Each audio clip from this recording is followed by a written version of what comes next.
Hoje vamos falar de Evangelho, sempre. No livro Caminho, Verdade e Vida, da lição 112, o cristão e o mundo. O cristão e o mundo. Mas antes vamos fazer uma prece. Já preparou sua água para fluidificação?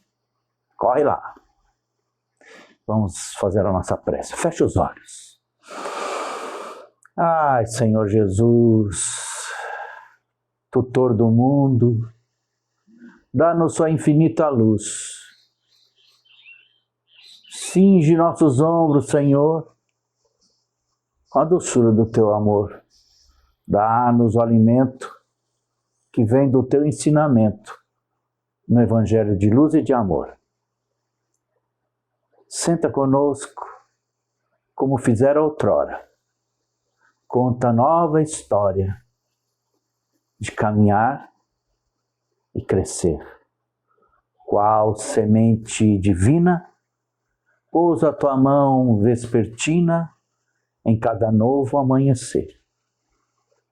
Senta-te à nossa mesa, compartilha-nos, Senhor, o teu pão. Dá-nos o lenitivo como divina refeição.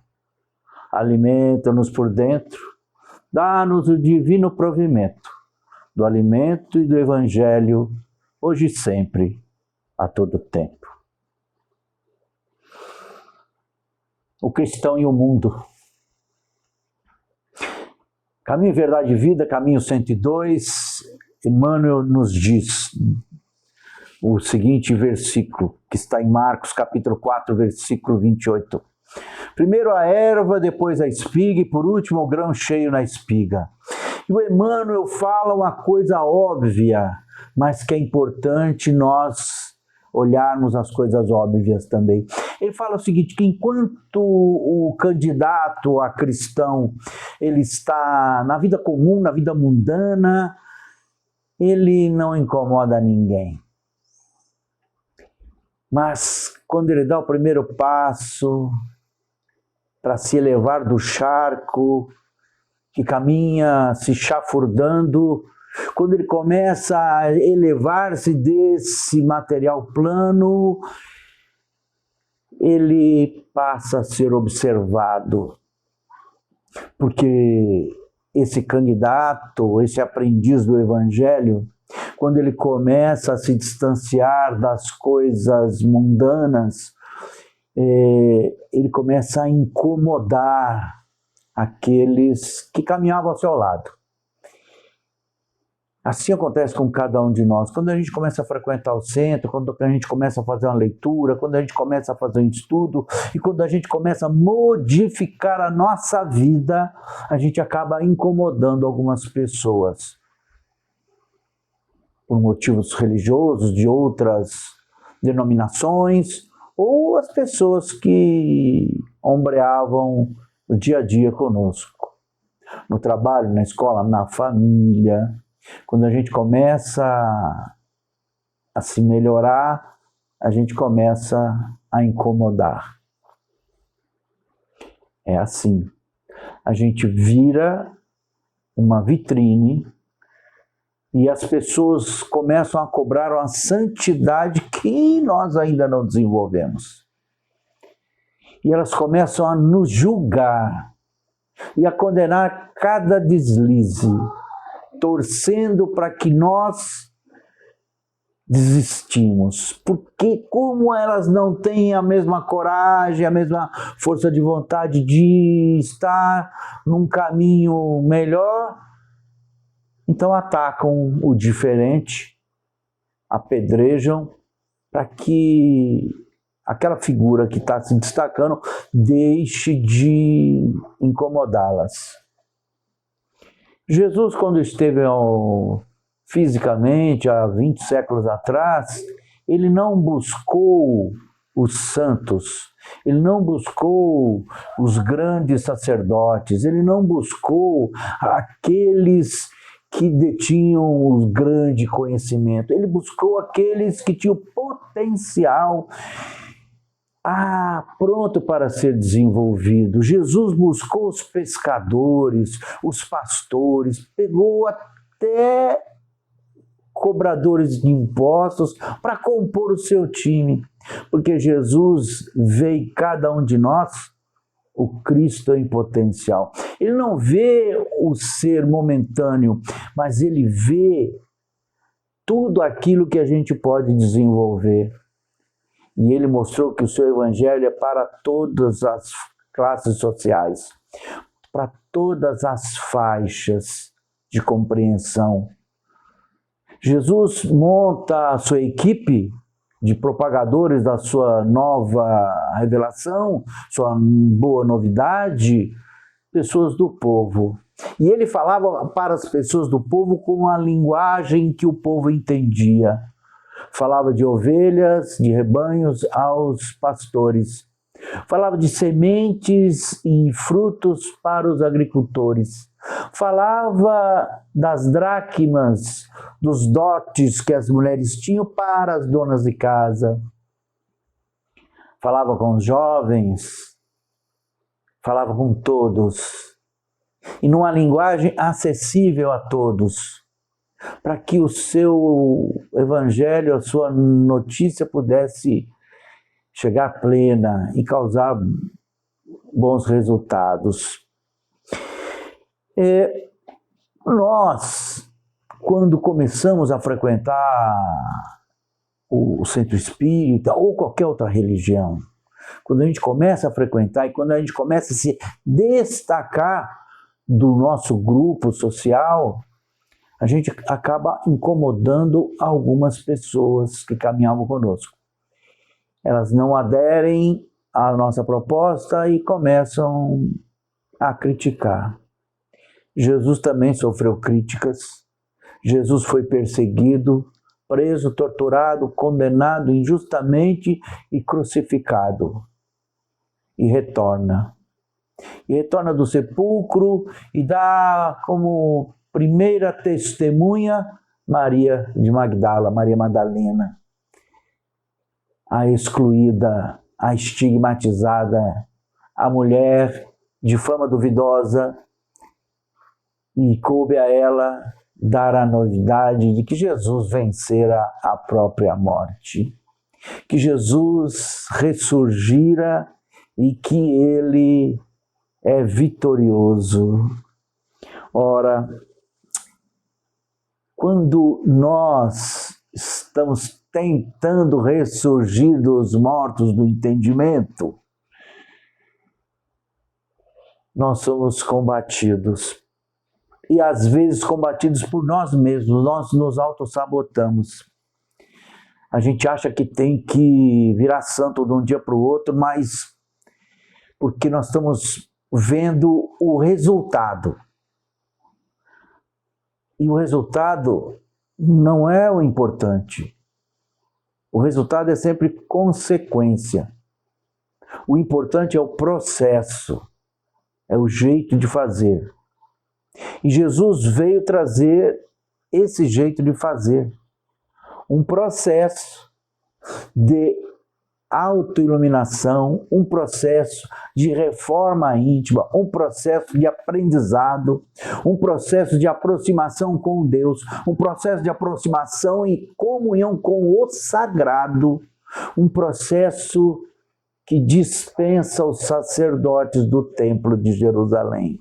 Por isso que ele foi combatido, por isso que ele foi crucificado, porque Jesus, ele vem simplificar e vem possibilitar para que cada um de nós, não importa o quão pecadores sejamos, nós possamos, como nas palavras do próprio Jesus, vai em secreto e faz a tua oração a Deus. Quer dizer, vai no teu quarto, vai no teu cômodo íntimo, que é o seu coração, e faz a tua prece ali. Não aquela prece de palavras mentalizadas, de palavras decoradas, mas palavras da tua vida, da tua existência. Conversa com Jesus e conta para ele aquilo que te aflige. Jesus conhece todas as orações, todas as preces, em todas as línguas. Mas o que Jesus quer conhecer é o teu coração.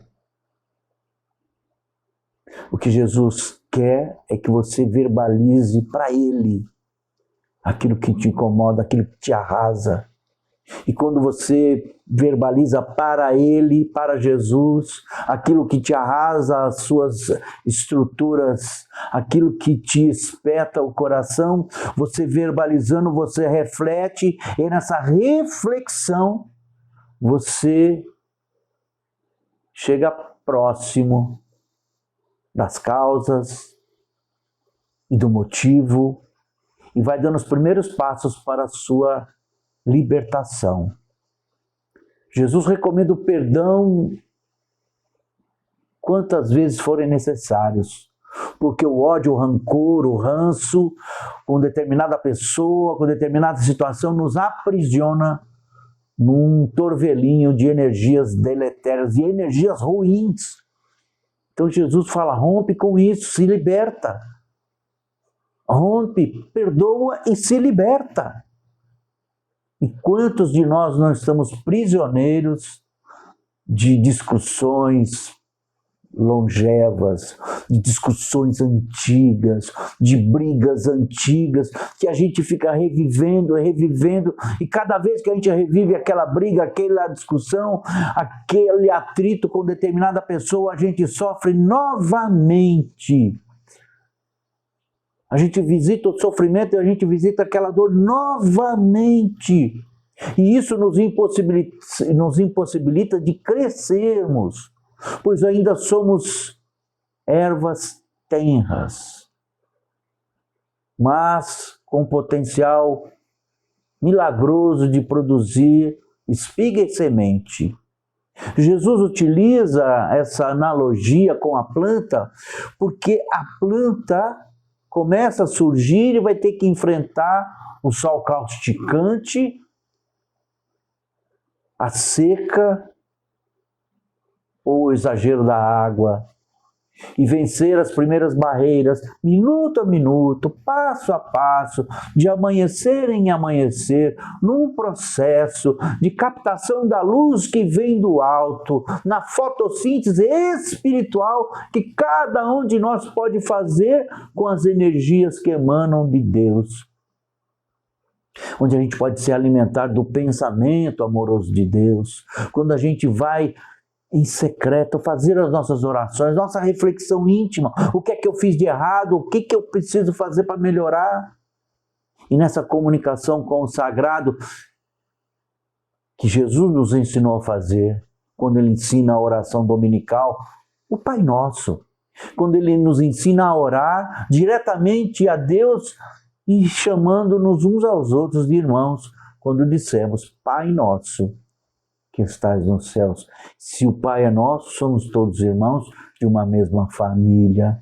Então não compete que nós alimentemos o egoísmo, que nós não alimentemos o rancor, a mágoa, que isso impede o crescimento espiritual de cada um de nós, impede que nós, plantas tenras, frágeis ainda, embora com todo o potencial de crescimento, de frutificação, o rancor nos impede de crescer e frutificarmos. É preciso podar a planta ainda tenra que apresenta alguma objeção ao seu crescimento, alguma doença, algum parasita. É preciso direcionarmos essa planta tenra que existe em cada coração de nós.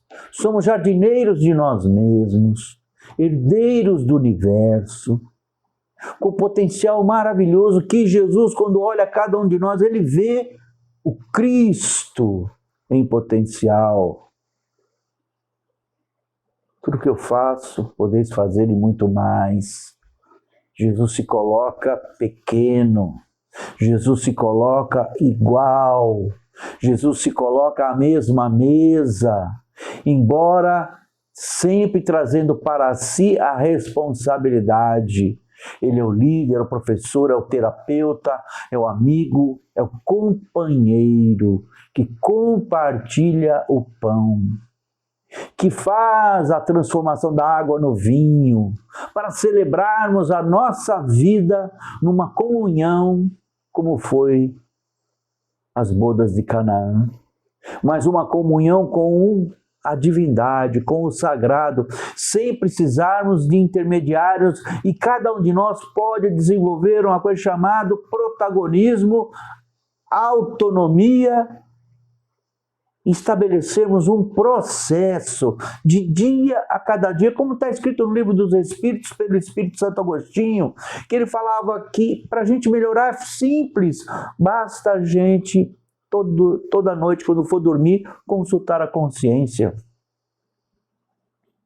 Se fez alguma coisa de ruim, se deixou de fazer alguma coisa boa, e de pouco em pouco, um processo, de pouco em pouco, um dia atrás do outro, porque lá na frente surgirão os resultados, como consequência dos pequenos atos, dos processos que a gente escolhe. Processos bons, de crescer, perdoar, fortalecer, tirar as mágoas do coração, chorar quando for preciso chorar, mas sorrir como um mandamento maior, porque o amor que Jesus nos preconiza é mandamento, não é sentimento, é mandamento. Amar ao próximo, mesmo quando você não concorde com o próximo, mas reconhecer no próximo a pessoa boa que um dia ela vai ser. Como você também, como eu também, assim seremos. Todos nós chegaremos um dia a sermos bons espíritos, boas pessoas, e não estaremos mais propensos a cair em tentação. Amém. Jesus é o Mestre. Conversa conosco com exemplos da nossa vida, nosso dia a dia, numa sagrada alfabetização espiritual. O divino professor, o divino mestre, que com o seu método revolucionário de amor e companheirismo, dava as lições ao lado, dava as lições com vivência, dava as lições com o exemplo, e isso transformou o mundo todo. Passados 20 séculos, o mundo melhorou, precisa melhorar mais, mas cada um de nós pode e deve tomar sobre si mesmo o título de aprendiz do Evangelho. Vamos promover o processo, o jeito de fazer, o modo de fazer, que os resultados vão aparecer. Um dia de cada vez, uma coisa de cada vez, e se cairmos, nos levantaremos, que assim seja, nos levantaremos. Se pecarmos, nos levantaremos e vamos recomeçar. É assim que Jesus explica, é assim que Jesus nos orienta. E você já pensou em estudar? O ano está começando. O Lela, Lar Espírita Luz e Amor, tem muitos cursos. Se informe. Vai lá na secretaria, tem o site, tem as redes sociais. Vamos começar esse pequeno processo transformador em nossas vidas, em nossa existência. E aí a gente vê o fruto quando ele vier. O importante não é onde chegar. O importante não é o destino. O importante é o caminho. Tão importante que os primeiros cristãos eram conhecidos como homens e mulheres do caminho. Muito obrigado. Deus abençoe e que nós possamos caminhar juntos hoje e sempre. Que assim seja.